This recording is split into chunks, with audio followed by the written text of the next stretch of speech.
Pessoal, boa noite. Espero que estejam todos bem. Sejam bem-vindos à nossa aula.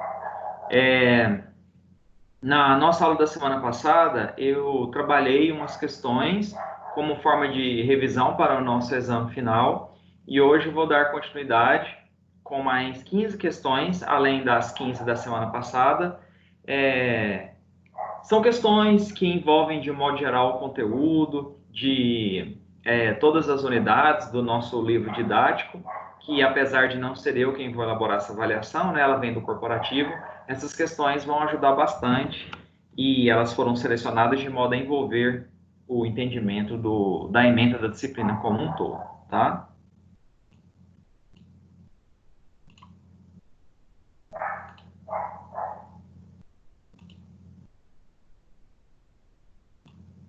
Questão número 1. O desenvolvimento científico e tecnológico, assim como a necessidade de buscar curas e tratamentos para novas doenças, fizeram com que os estudos e a aplicação clínica dos conhecimentos de farmacognosia evoluíssem bastante nos últimos anos.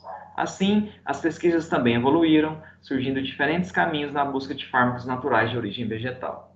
Considerando as diferentes abordagens científicas no estudo da farmacognosia, analise as seguintes afirmativas.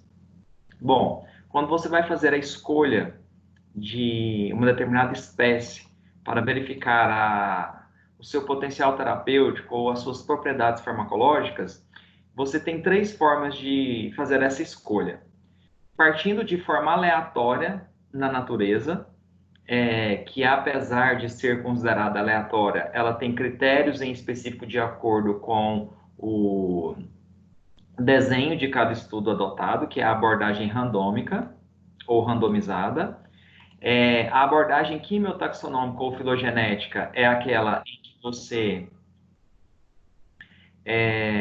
vai analisar ou vai inferir que uma determinada espécie pode vir a ter propriedades farmacológicas se a família botânica ou o gênero a qual aquela espécie que você pretende estudar já se tem alegação ou já se tem estudos sobre o uso terapêutico dela, tá? Ou seja, por exemplo, você tem uma espécie que não há estudos de suas propriedades terapêuticas, mas há uma outra espécie do mesmo gênero em que já se descobriu uma série de metabólitos com potencial terapêutico. Então, por filogenia, ou seja, pela proximidade filogenética, né, evolutiva e pelo parentesco evolutivo entre elas, pode ser que você encontre nessa nova espécie que você quer estudar, uma vez que outra de um mesmo gênero já possui a alegação do uso terapêutico dela.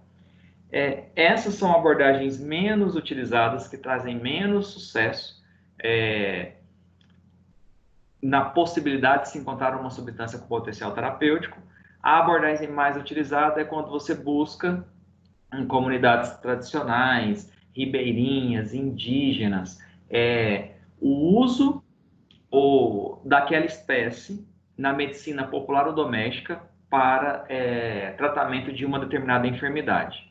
Na maioria das vezes, a alegação do uso na medicina popular daquela espécie, quando se leva para o laboratório, você encontra substâncias, encontra metabólitos secundários que justifiquem o uso para aquele determinado fim, tá? Então, essa é a abordagem mais utilizada, que é a abordagem etno-dirigida ou etnofarmacológica, tá?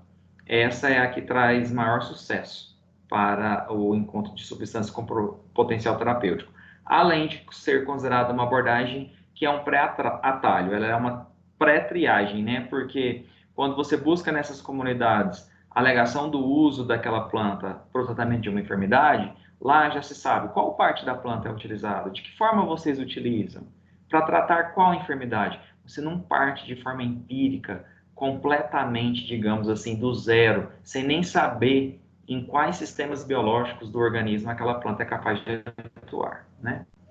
Então, número 1. A abordagem randômica compreende a coleta de plantas escolhidas ao acaso que posteriormente são submetidas às triagens fitoquímicas e farmacológicas.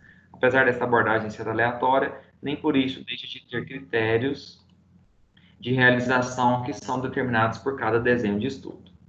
Verdadeiro.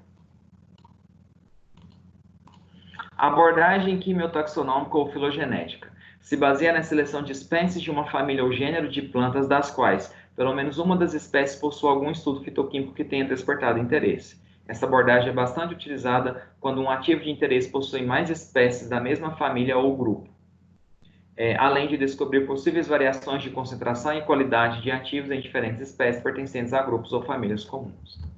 Verdadeiro.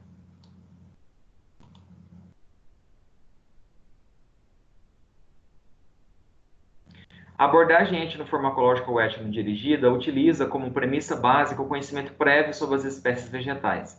Nela, as espécies são selecionadas de acordo com a indicação de grupos populacionais tradicionais, no qual a importância do conhecimento construído localmente pelas comunidades ou etnias locais não impacta na relação dos recursos naturais e na aplicação em seus processos de saúde e doença. A importância do conhecimento construído localmente pelas comunidades ou etnias locais não impactam na relação dos recursos naturais e na aplicação em seus processos de saúde e doença? Impactam sim. Daí a importância dessa abordagem. Falso. Entre as abordagens citadas, a abordagem etnofarmacológica ou etnodirigida apresenta-se como menor destaque. Já está errado. Apresenta-se como maior destaque. Ela que traz maior sucesso para se encontrar substâncias com potencial terapêutico em espécies vegetais, tá? Pois tem se apresentado resultados contraditórios com relação ao tempo de pesquisa e aos custos envolvidos na coleta de informações, com poucas chances de identificação de ativos de interesse farmacológico. As maiores chances de identificar ativos com interesse farmacológico é por meio dessa abordagem. Essa aqui também é falsa. Alternativas 1 e 2 verdadeiras. Isso aqui. Letra D. A aprovação da Política Nacional de Plantas Medicinais e Fitoterápicos através do Decreto número 5813, né, 5.803 de 2006, e da Política Nacional de Práticas Integrativas e Complementares, prevendo o tratamento com plantas medicinais e fitoterápicos no SUS, por meio da Portaria número 971 de 2006, trata-se de um incentivo ao cultivo nacional de plantas medicinais. Sobre o cultivo de plantas medicinais, avalie as afirmativas a seguir. O teor de princípios ativos pode aumentar ou diminuir de acordo com os fatores ambientais, como altitude, latitude, temperatura, umidade relativa do ar, ciclo circadiano, sazonalidade, solo, disponibilidade de água e nutrientes. Completamente verdadeiro.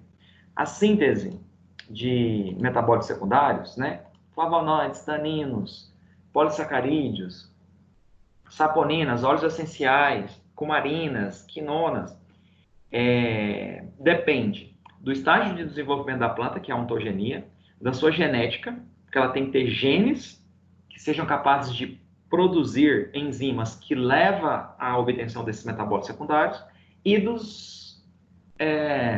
as condições ambientais, do meio ambiente. Porque toda a síntese desses metabólitos secundários é um processo coevolutivo do ambiente de ocorrência dessa espécie. Isso envolve tudo: temperatura, umidade, altitude, as características do solo com disponibilidade de macro e micronutrientes, ciclo circadiano, igual foi citado aí, né? E também outras espécies vegetais, outros indivíduos da mesma espécie e a presença de espécies animais também no local. Tudo isso vai influenciar na síntese dos metabólitos secundários.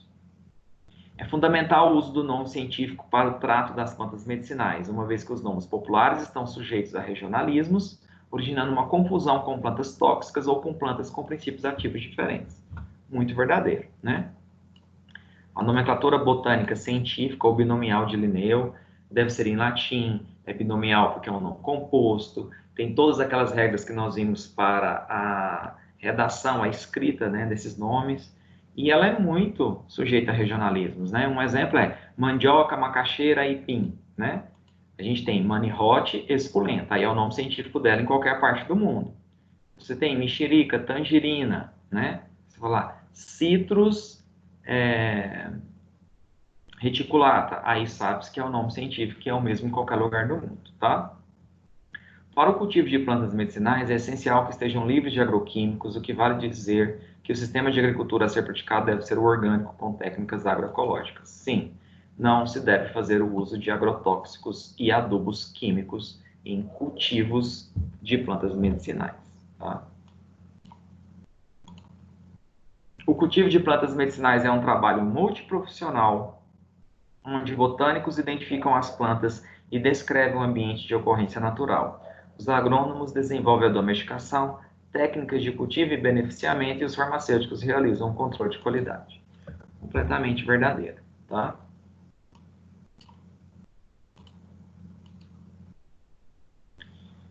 Todas estão corretas, letra E. As plantas possuem características particulares para seu cultivo, o que inclui fatores como tipo de solo adequado, germinação das sementes ou a penetração e fixação das raízes, até características de condições climáticas específicas para sua reprodução e propagação. Sobre os procedimentos de cultivo de plantas medicinais, analise as seguintes sentenças. 1. Fatores ambientais ou externos podem afetar a viabilidade de cultivo de uma determinada espécie em uma determinada região, porém, não afeta a qualidade e a quantidade da produção de ativos vegetais de interesse. Interfere, sim, na viabilidade de cultivo da espécie e na qualidade e quantidade de produção de princípios ativos. Esse não aqui deixou a alternativa falsa. O primeiro passo para o cultivo eficiente de plantas medicinais é compreender que fatores ambientais como altitude, latitude, temperatura, umidade relativa do ar, solo, disponibilidade de água e nutrientes vão interferir indiretamente na produção dos princípios ativos das plantas. Indiretamente, não. Vai interferir diretamente. No cultivo de plantas medicinais, torna-se necessária a adoção de princípios e técnicas agroecológicas, como a inserção de barreiras de vento, sim, que são espécies de porte mais elevado, tá? Protegendo ali as espécies medicinais no centro, né? O preparo do solo, a adubação com fontes químicas. A gente acabou de ver que não se deve utilizar agrotóxicos e nem adubos químicos. Deve-se utilizar técnicas agroecológicas e adubos orgânicos. E o uso de cobertura com placas de alumínio, também não. Todas essas técnicas favorecem a conservação do solo, melhorando as condições de cultivo. Falso. Dentro das técnicas agroecológicas no cultivo de plantas medicinais, recomenda-se sempre que é possível a utilização de policultivo e consórcio de plantas. Técnicas que promovem a proteção de plantas medicinais e a utilização do uso do solo. Sim, tá? Policultivo é que você usa aquelas espécies como barreiras de vento, tá? Espécies aleatórias, separando as espécies medicinais umas das outras.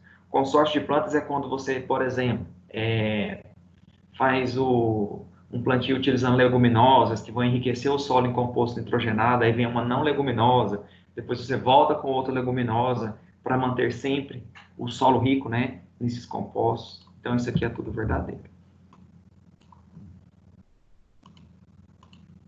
Então só a 4 está correta, a letra C.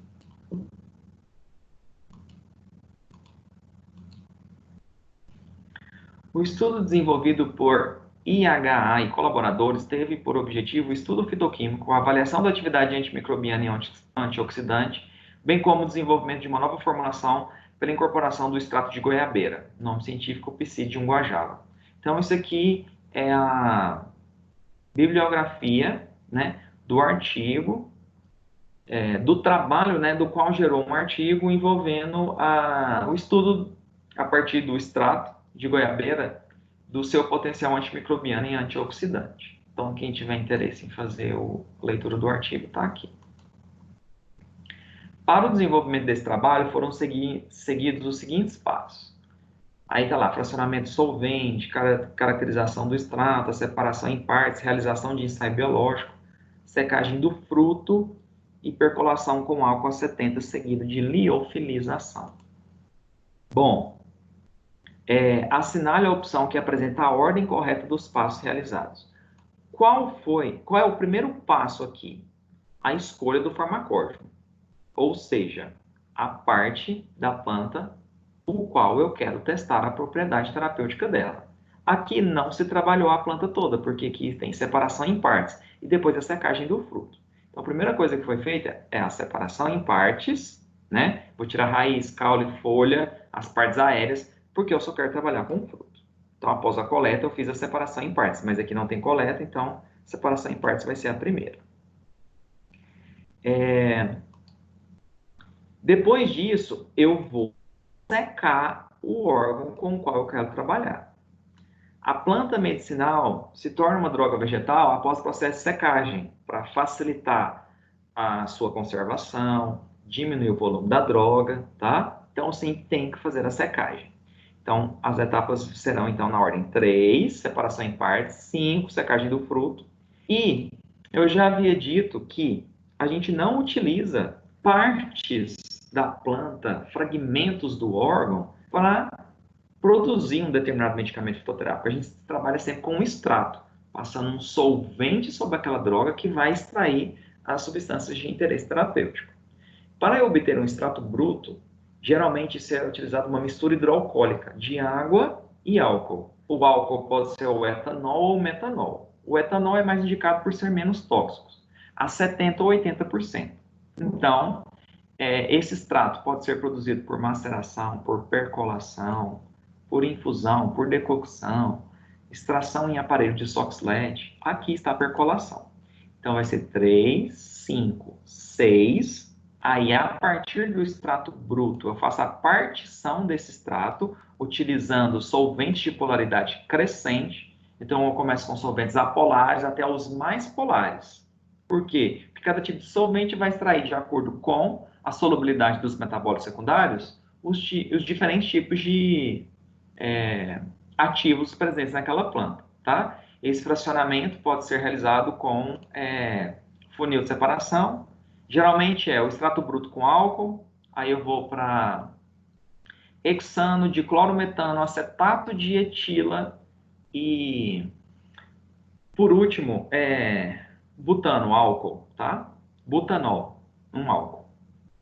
Bom, depois disso, eu vou fazer a caracterização qualitativa do extrato etanólico, que é o extrato bruto, ou seja, eu vou fazer a sua prospecção fitoquímica, a sua triagem fitoquímica, os testes químicos para verificar se a planta tem tanino, flavonoide, né, e saponina, quinona, e das suas frações por cromatografia, que a cromatografia é a técnica utilizada, né, para isolamento de substâncias com potencial terapêutico e também para a caracterização desses extratos. Depois disso, então, é que eu vou realizar os ensaios biológicos e estudo da atividade antioxidante. Por quê? Porque aí, depois de separados, ou depois de ter feito o fracionamento dos extratos por cromatografia, eu serei capaz de verificar qual extrato que vai ter a atividade biológica mais proeminente ou atividade biológica mais efetiva, tá? Então, a ordem vai ficar 3, 5, 6, 1, 2 e 4. Isso mesmo. Questão número 5. A célula vegetal é caracterizada por estruturas exclusivas a ela e que garantem aos indivíduos desse reino realizar processos de alta complexidade metabólica, como a fotossíntese. Essas estruturas especializadas garantem ainda que a célula vegetal seja capaz de produzir diversos tipos de substâncias simples e complexas. Tendo como base o texto acima, relacione quais são as 3 principais características exclusivas das células vegetais, assinale a alternativa correta. Bom, as células são as unidades funcionais e estruturais constituintes de qualquer ser vivo. No caso das células eucarióticas, há o compartilhamento de diversas estruturas entre elas. Então, por exemplo, ambas têm núcleo, retículos endoplasmáticos lisos e rugosos, aparelho de Golgi, citoesqueleto, né? Agora, a célula vegetal ela tem algumas particularidades. Por exemplo, por não ter osso, ela tem uma estrutura de suporte mecânico, sustentação, presente em cada célula, que em conjunto vão dar uma capacidade de manter portes e portes elevados de altitude para aquela espécie vegetal, mesmo ela não tendo estruturas do tipo óssea, tá? Por quê? Porque cada célula sua tem uma parede celular, exteriormente à membrana, o que não acontece em células de protozoários e de animais. Então, a primeira estrutura seria essa, tá? As células vegetais também, por serem capazes de produzir seu próprio alimento, ela tem organelas com pigmentos no seu interior, que faz com que eles sejam capazes de realizar fotossíntese, que é o caso dos cloroplastos, né, dos plastos de um modo em geral. E nós temos ainda na célula vegetal uma organela capaz de armazenar água substâncias diversas, né? Mas principalmente a água, porque ela depende da disponibilidade de água no solo, então ela tem uma organela para armazenar essa água, caso ela venha passar por algum período de privação, né? Esses cloroplastos são os plastos ou plastídeos com clorofila, tá? Mas plastídeos é um nome mais genérico, porque pode ter cromoplastos, que são pigmentos de cores diferentes do verde, né? Então, por isso que pode ser chamado de plastídeos. Então, plastídeos, plastos, cloroplastos, estaria correto. Então, é a letra D.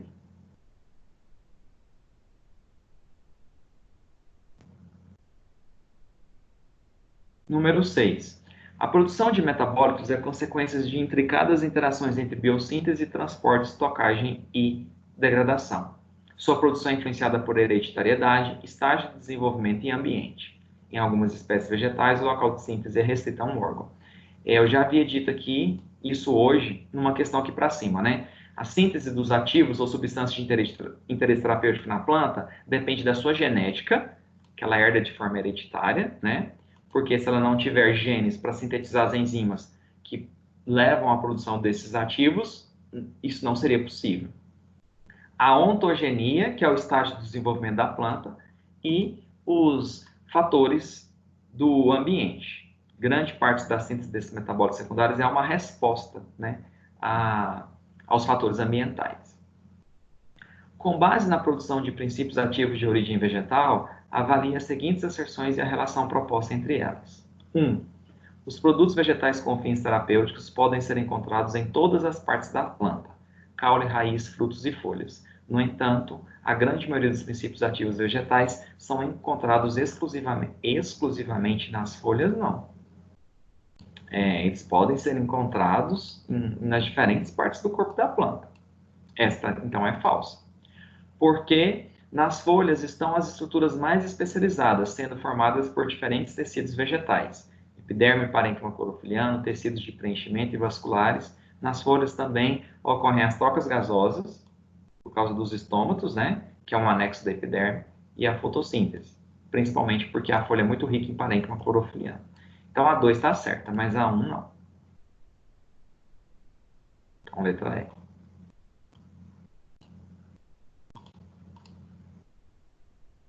A identificação correta das partes das plantas é importante para garantir a qualidade da produção de fitoterápicos ou mesmo para o uso clínico das plantas medicinais, o que, consequentemente, favorece a identificação e quantificação dos produtos ativos de interesse. Neste contexto, associe os tecidos vegetais enumerados na coluna A com as descrições de cada um deles na coluna B. Tecido constituído de células vivas, mais facilmente encontrado em caules órgãos e finos, atua na sustentação de regiões em que o crescimento da planta é primário ou de áreas que sejam sujeitas a movimentos constantes. Bom, sustentação, nós temos dois tecidos, colênquima e esclerênquima. Falou em sustentação, é colênquima e esclerênquima. Se for sustentação de regiões com crescimento primário, aquelas que só cresceram em altura, longitudinalmente, verticalmente, ou sujeito a movimentos constantes, é tecido de sustentação mais elástico, mais flexível. E esse tecido sempre será o colênquimo. Agora, se for um tecido que sustenta partes do vegetal que já atingiram o estado pleno de diferenciação, órgãos maduros, aí é o esclerênquima, porque o esclerênquima não é formado por células vivas, são células mortas altamente lignificadas, tá? Então, esse aqui é o colênquima, né? A associação aqui seria o 2. Para depois a gente marcar a alternativa. B. Tecido formado por células vivas, considerado um tecido potencialmente meristemático, que conserva a capacidade de divisão celular. Suas células são caracterizadas por possuírem grandes vacúolos. Um tecido adulto que permanece com a capacidade de alta divisão celular, ou seja, potencial meristemático, é o parênquima, porque o parênquima ele pode se diferenciar em diferentes tipos de tecidos do corpo da planta. Por isso que ele é um tecido basicamente embrionário, meristemático, tá? Ele é que é capaz de formar tecido cicatricial, levar à regeneração de órgãos que sofreram injúrias, tá? Tanto é que a gente tem parênquimas com diferentes tipos de função, né? Parênquima clorofiliano, parênquima de preenchimento, parênquima de reserva, tá? E aqui, então, o parênquima é o 1. Tecido de revestimento, geralmente formado por uma única camada de células vivas e achatadas, reveste órgãos jovens. O tecido de revestimento de órgãos jovens é epiderme, tá? Então, aqui, número 4. De órgãos maduros ou que tiveram crescimento secundário, que formou casca, aí é a periderme, tá? D. Tecido de sustentação, normalmente formado por células mortas com paredes, em que as suas paredes secundárias possuem um depósito de 35% de lignina, caracterizando a rigidez desse tecido e sua função em sustentação e revestimento. Então, lembra que eu falei que nós temos dois tipos de tecido de sustentação, colênquima e esclerênquima, de tecidos jovens, formados por células vivas com flexibilidade, é o colênquima. Quando eu tenho células mortas, altamente lignificadas, rígidas, tá? Aí é o esclerênquima. Então, número 3.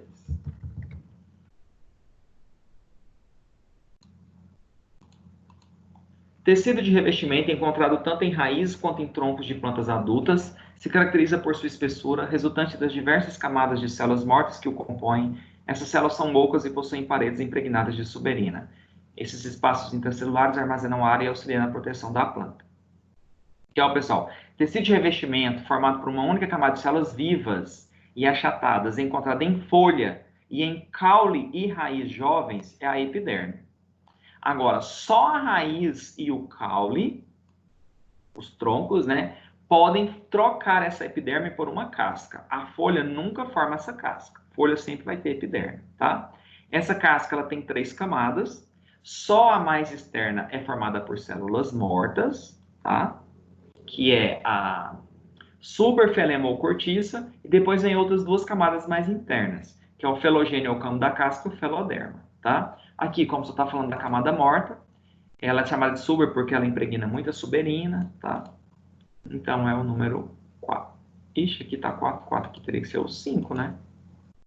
Provavelmente aqui é 1, 2, 3, 4, 5. Então vou pôr 5 aqui. Vamos ver se tem alternativa correta para isso. 2A, 1B, 4C. 2A, 1B.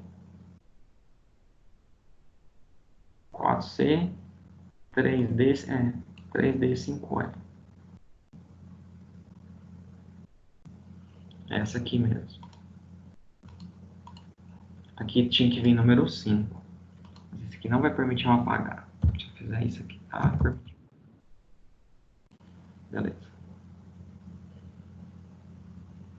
8. Extratos brutos vegetais são normalmente misturas complexas constituídas quase sempre por diversas classes de produtos naturais contendo diferentes grupos funcionais. O processo de separação desses produtos naturais bioativos corresponde a 3 fases principais. Extração a partir da matéria-prima vegetal. A gente nunca trabalha, por exemplo, num medicamento fitoterápico com fragmentos, partes de folha, caule, raiz. A gente sempre trabalha com um extrato, que pode ser seco, pode ser fluido, pode ser aquoso, que consiste em você, a partir da planta fresca coletada, passar ela por um processo de secagem, depois passar ela no moinho de facas para você obter ela na forma de pó, e sobre esse pó você passa um solvente extrator. Esse solvente extrator vai remover as substâncias com propriedades ou interesse terapêutico, você filtra e você tem um extrato. Fracionamento do extrato ou óleo, geralmente você vai fazer isso por partições em funil de separação com solvente de polaridade crescente e por cromatografia, tá? E depois você purifica o princípio ativo com técnicas de espectroscopia. O termo extração significa retirar da forma mais seletiva e completa possível as substâncias ou fração ativa contida na droga vegetal, utilizando para isso um líquido ou uma mistura de líquidos tecnologicamente apropriados e toxicologicamente seguros. Na escolha de um método extrativo, deve-se avaliar a eficiência, estabilidade das substâncias extraídas, disponibilidade dos meios e o custo do processo escolhido, considerando a finalidade do extrato que se quer preparar. Tá? O tipo de método extrativo e solvente que eu vou utilizar é muito importante, porque, por exemplo, se for um Um ativo presente na planta que se degrade na presença de calor, que seja termolável, né? Ou se a planta tem compostos voláteis, você não vai poder utilizar nenhuma técnica que faça o uso de calor, né? Sobre os métodos de extração, analise as seguintes sentenças. 1. Alguns dos métodos de extração a frio mais conhecidos são maceração, percolação e infusão. Maceração e percolação é a frio. Agora, infusão é verter a água fervente sobre a droga. Então, não é a frio. Então, essa é falsa.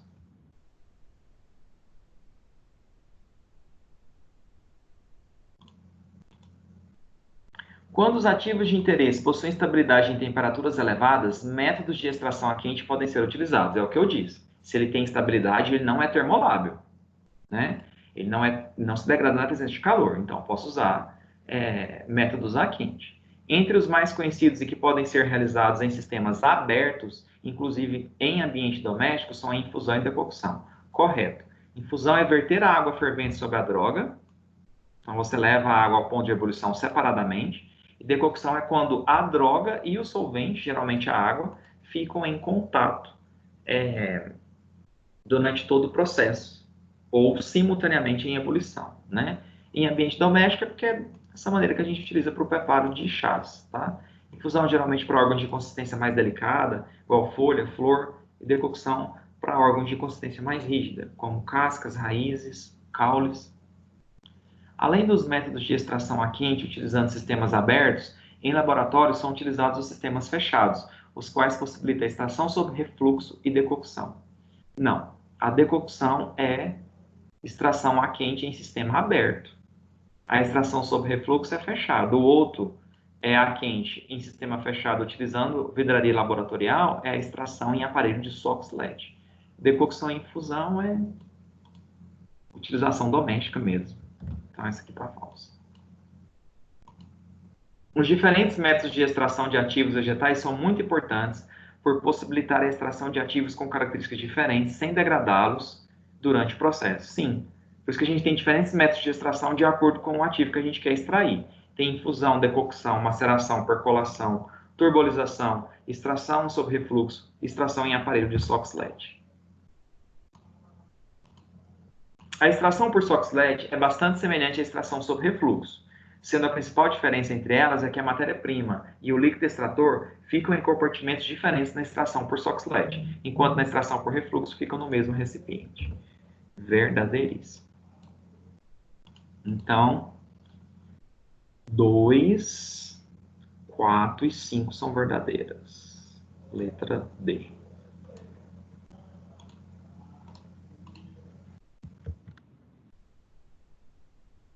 As análises fitoquímicas são realizadas há muito tempo, sendo amplamente utilizadas na pesquisa de drogas vegetais. Ao longo do tempo, a marcha analítica foi ganhando instrumentos e hoje em dia as análises fitoquímicas não são mais realizadas apenas por meio de reações químicas específicas de identificação de compostos. Essa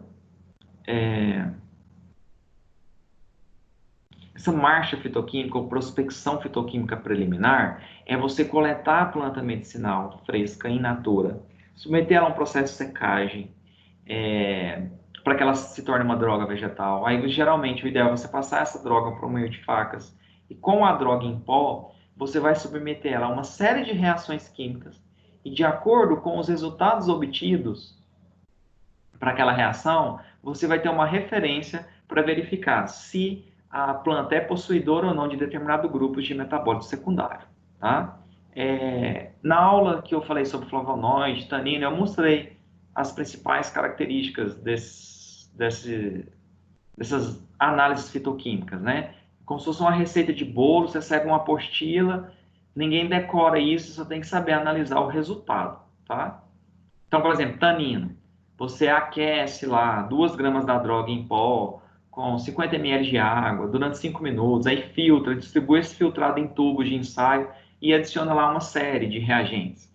Brucina, quinina, solução de gelatina, acetato de cobre, cloreto férrico, são diferentes reagentes, cada um em um tubo contendo a sua solução extrativa. Se formar um precipitado ou turvar o tubo, significa que a planta tem tanino, senão ela não tem tanino.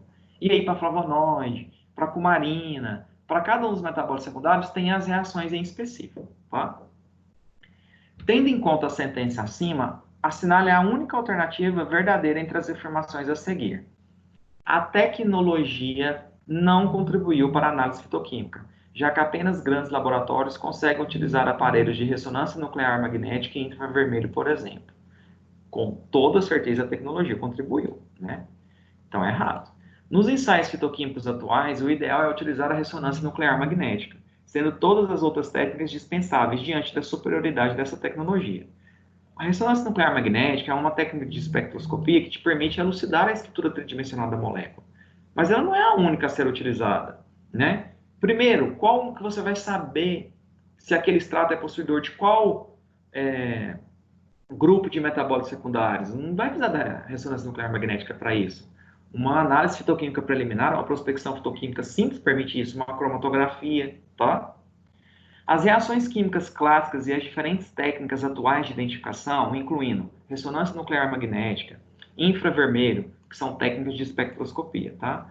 Cromatografia gasosa, devem ser utilizadas de acordo com os protocolos de cada ensaio, sendo que todas possuem suas peculiaridades e sua validade, sendo especialmente úteis em conjunto. Aí sim, as reações químicas clássicas é a prospecção fitoquímica. Essa, por exemplo, do tanino que eu citei, de você aquecer o pó com água, distribuir a solução extrativa em tubos e adicionar reagentes. Elas são reações químicas simples, clássicas e que têm importância. Aí vem as que são dotadas de maior tecnologia, utilizando equipamentos de espectroscopia e cromatografia, mas elas são especialmente úteis em conjunto. Então, essa letra C está certinha. As reações químicas de identificação sempre devem ser utilizadas, já que seus resultados são mais confiáveis. Não tem nada a ver. As reações químicas de identificação é para você saber qual grupo de metabólito secundário a planta tem. Tanino, flavonoide, cumarina, quinona, saponina. A ressonância nuclear magnética é quando já se sabe qual metabólito secundário, quais grupos de metabólitos secundários a planta tem, já se isolou os ativos de cada grupo por cromatografia e eu quero elucidar a estrutura tridimensional dele já. Então, a ressonância nuclear magnética é uma das últimas técnicas lá no topo da cadeia da descoberta de um determinado ativo na planta. E as reações químicas, elas são preliminares. Por isso que fala prospecção fitoquímica preliminar. Por isso que aqui fala, todas possuem suas peculiaridades e sua validade, sendo especialmente úteis em conjunto.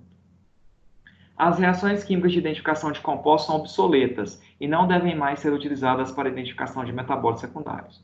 São muito antigas, são reações químicas clássicas, mas elas não são obsoletas. Elas ainda assim são muito importantes. Então é a letra C.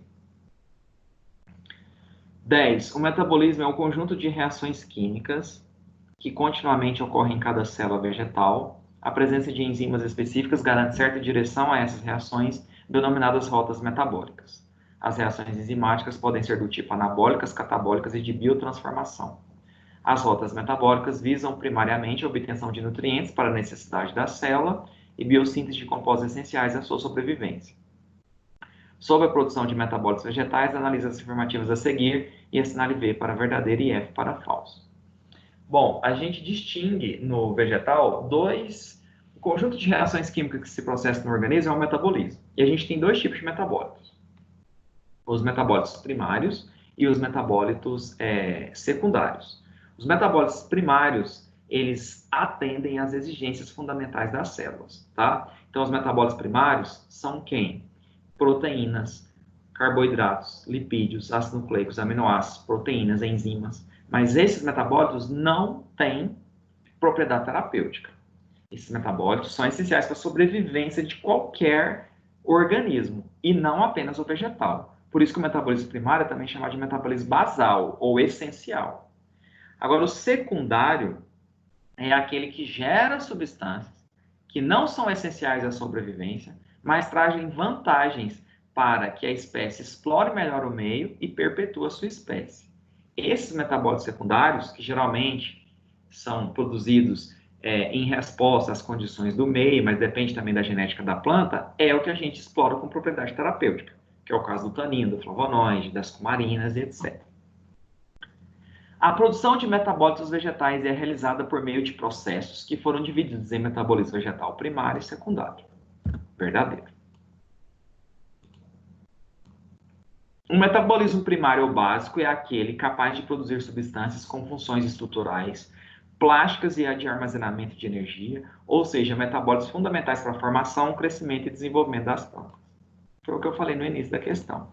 Esses metabólitos primários é que é proteína, enzima, carboidrato, lipídio, ácido nucleico. Nenhum ser vivo, nem os animais vivem sem eles. O metabolismo secundário ou especial é capaz de produzir componentes orgânicos que, a princípio, não estão relacionados com os processos de crescimento e desenvolvimento das espécies vegetais. Verdadeiro. Por quê? Porque eles vão apenas trazer vantagens para a sobrevivência e perpetuação da espécie, mas não está necessariamente ligado a processo de crescimento e desenvolvimento. Os metabólitos primários apresentam funções ecológicas importantes, como proteção contra herbívoros e patógenos, atrativo. Não, isso aqui está falso, porque quem faz isso é o metabólito secundário. Tá? Então, por exemplo, proteção contra herbívoros e patógenos, produção de compostos amargos, atrair polinizadores, os óleos essenciais que exalam odores, ou os flavonoides que conferem cores vivas e atraentes, né? Agentes de competição e simbiose entre plantas e micro-organismos. Então, tudo isso são os metabólitos secundários. O metabolismo primário produz uma quantidade muito grande de compostos de interesse terapêutico. Não. Quem produz isso é o metabolismo secundário. Então, ficou verdadeiro, verdadeiro, verdadeiro, falso, falso.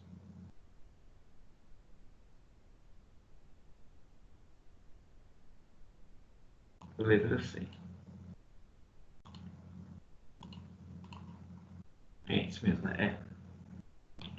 Os óleos essenciais são produtos do metabolismo vegetal secundário. São substâncias vitais aromáticas encontradas nas flores, folhas, frutos e especiarias, com aplicação na culinária e uso pelas indústrias na produção de alimentos e bebidas, cosméticos e medicamentos. Baseado no contexto apresentado, avalie as seguintes asserções e a relação proposta entre elas. 1.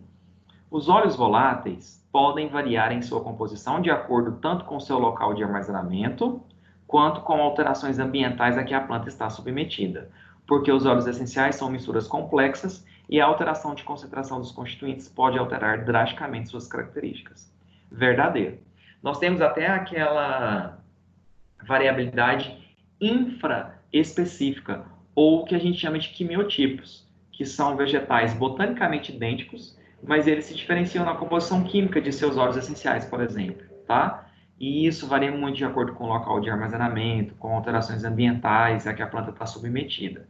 Porque esses óleos essenciais são misturas complexas de fenilpropanoides e principalmente de substâncias terpênicas, do tipo mono e sesquiterpenos. Tá?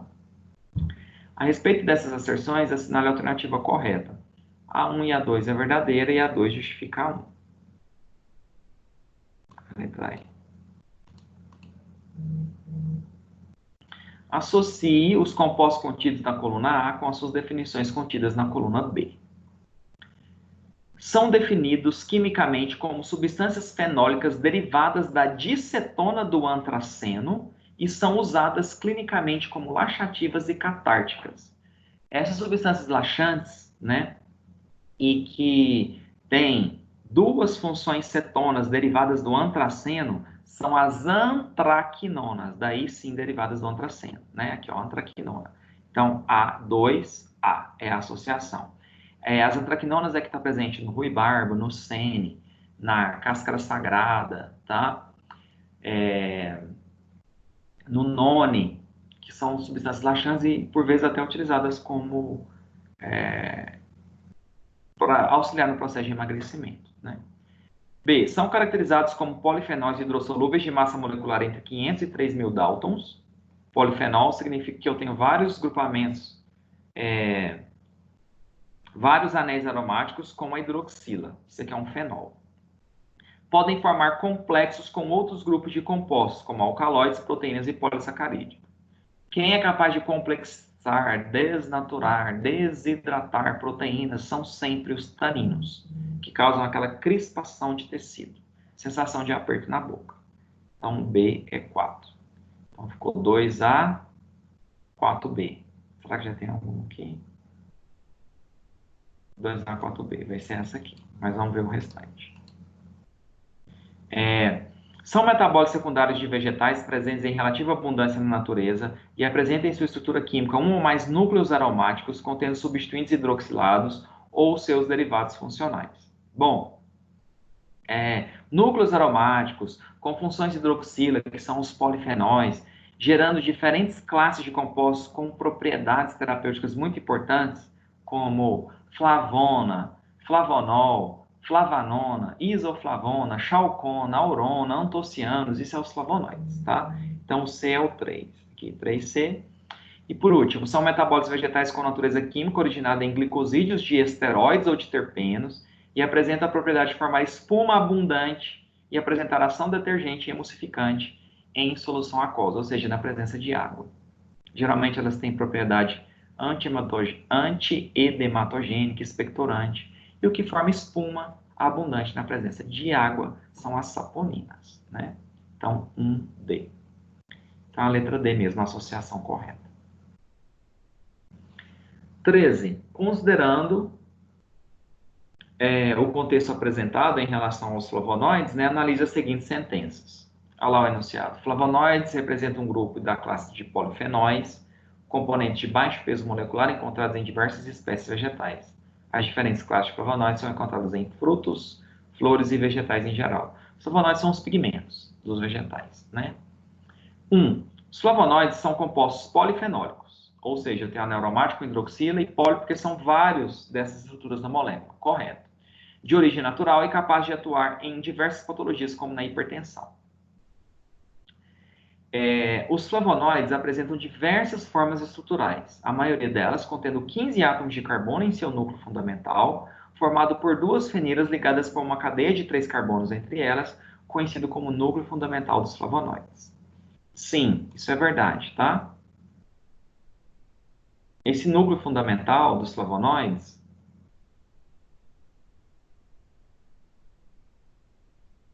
deixa eu ver se abre a internet aqui. É o 2-fenilbenzopirano. Deixa eu mostrar a molécula aqui para vocês. 2-fenilbenzopirano.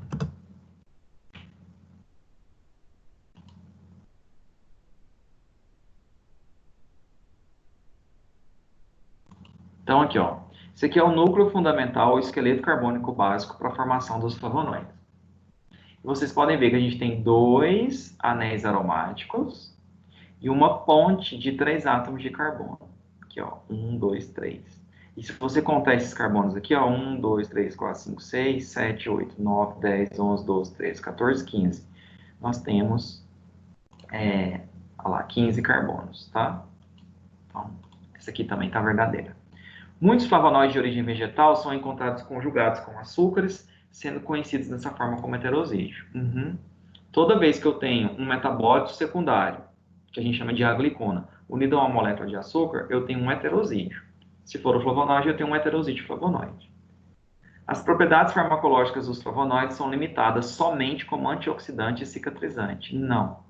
Flavonoides têm inúmeras propriedades farmacológicas, tá? A rutina, por exemplo, é tônica venosa, né? E os flavonoides presentes no maracujá, na passiflora, são ansiolíticos, por exemplo. Então, assim, não é somente essas duas propriedades, tá? Então, a letra A, 1, 2 e 3 estão corretas. Os digitálicos ou glicosídeos cardíacos são substâncias que derivam da planta da família da dedaleira. É o caso da digoxina e digitoxina, utilizada para insuficiência cardíaca congestiva, tá? Essas moléculas têm janela terapêutica estreita, então elas só são utilizadas isoladas, com total controle da dosagem, não se tem na forma de fitoterápico de extrato, isso, tá? Porque a janela terapêutica é tão estreita que o dobro da dose terapêutica já é considerado tóxica. Foi no final do século XVIII que sugeriram pela primeira vez a provável ação dos digitálicos sobre o coração, mas somente em 1910 que foi observado seu efeito estimulante sobre a musculatura cardíaca, tendo a partir dessa data seu efeito reconhecido. Considerando o conceito apresentado, analise as exceções e a relação proposta entre elas. Alguns glicosídeos cardiotônicos são provenientes da planta conhecida como dedaleira, e é importante considerar que o uso dessa planta pode representar um risco elevado de intoxicação. Certinho. Porque a janela terapêutica dos digitados é muito estreita, o que facilita a intoxicação por esse composto. O que eu já havia explicado, né? Então, as exceções 1 e 2 é verdadeiras, e a 2 é uma justificativa correta da 1. Os alcaloides são metabólitos secundários mais comumente observados em plantas superiores. Os alcaloides constituem um grupo heterogêneo de substâncias nitrogenadas de caráter básico e que apresentam acentuada ação farmacológica em animais. Sobre os alcaloides, analise as afirmativas a seguir e assinale P para verdadeiro e F para falso. A atropina, lá da tropa beladona, é um alcaloide que possui uma ação dose-dependente e pode dar origem a sintomas como redução de secreções, sim. Dilatação das pupilas, sim. E alteração dos batimentos cardíacos, verdadeiro. Tanto é que a planta é chamada tropa beladona. Beladona porque os frutinhos doces, pretos e atraentes eram utilizados por damas naqueles bailes antigos para dilatar a pupila e deixar elas com um olhar mais expressivo. Daí beladona. A cloroquina é uma substância ativa com propriedades psicotrópicas? Não. Cloroquina, derivada da quinina, tem propriedade antimalárica. E agora todo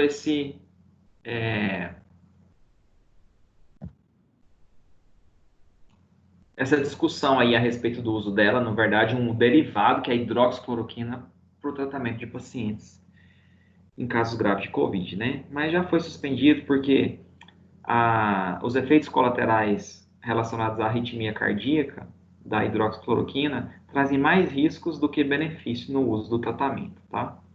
Os alcaloides opiáceos são compostos utilizados no tratamento da malária? Não. Os alcaloides opiáceos, o principal representante é a morfina, mas tem codeína também, são analgésicos, né?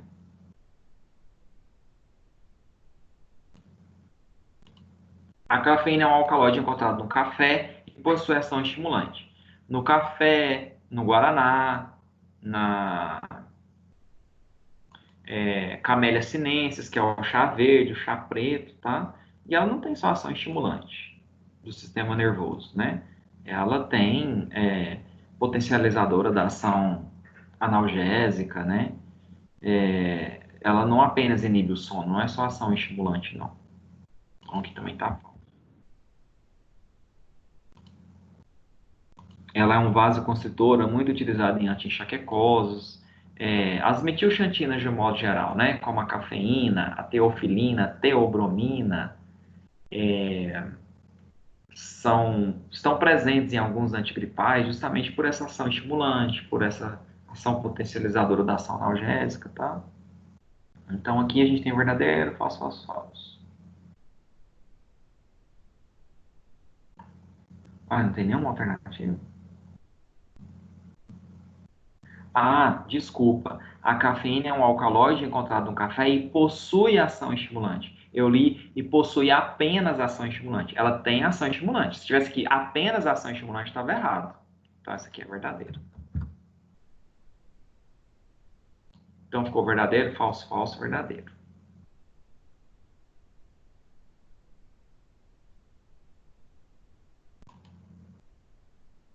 Na verdade, assim, uma questão um pouco contraditória também, né? Porque ela é um pseudoalcaloide chamado de metilxantina, né? Mas se a gente colocasse falso aqui, não teria gabarito mesmo. Então, às vezes, nessas questões assim, tem umas certas divergências mesmo. Mas é isso. Aula passada eu fiz a correção de 15 questões também, que eu selecionei em relação ao conteúdo, e hoje mais 15, como uma forma de revisão para o exame final, tá? Essas questões envolvem o conteúdo como um todo, desde lá o cultivo e o manejo de plantas medicinais até os metabólicos secundários. Elas foram escolhidas de modo intencional mesmo, tá? Eduardo, você gostaria de fazer algum questionamento? Tem alguma dúvida? A minha dúvida, Marcelo, é se já temos data já para o exame, quando que vai ser? Tem, não foi passado para vocês, não? Não, não foi passado ainda. Espera aí, que eu vou abrir o Instagram, o WhatsApp aqui que a Daina me mandou, tá? Tudo bem.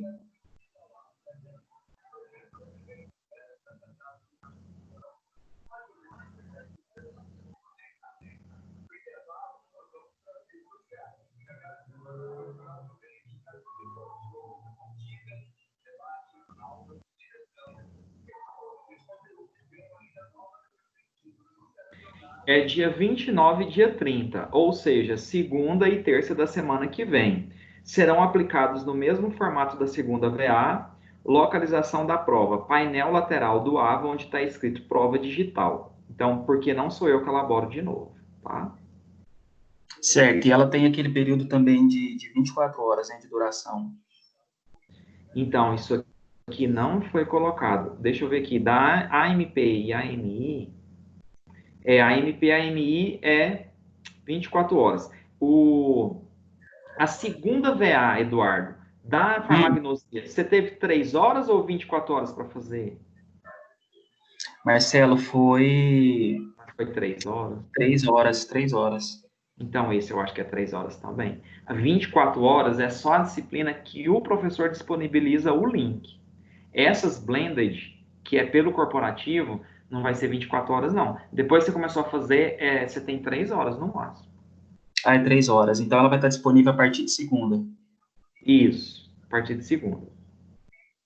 Na Certo. verdade, só segunda e terça que vai estar lá, né? E depois não tem como fazer mais. Ah, sim. Não, tudo bem, então Você era só ficou de essa. exame final, né? Eu fiquei, infelizmente, por 2 questões. Infelizmente mesmo, você estava tão assíduo aqui nas aulas, né? Pois é. Nossa, às vezes um vacilozinho que a gente dá, né, compromete. Tem as outras disciplinas e todo esse contexto aí também, tudo Isso. é meio complicado mesmo. Exatamente, mas no decorrer da semana aí vou intensificar mais na revisão, vai dar tudo certo.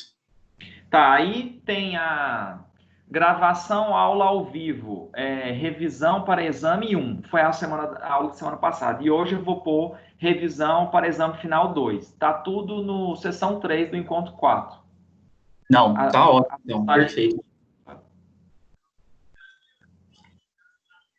Então, boa noite, Eduardo. Boa noite, um abraço, Qualquer Marcelo, coisa, até. você manda mensagem no WhatsApp. Falou? Mando sim, um abraço. Outro.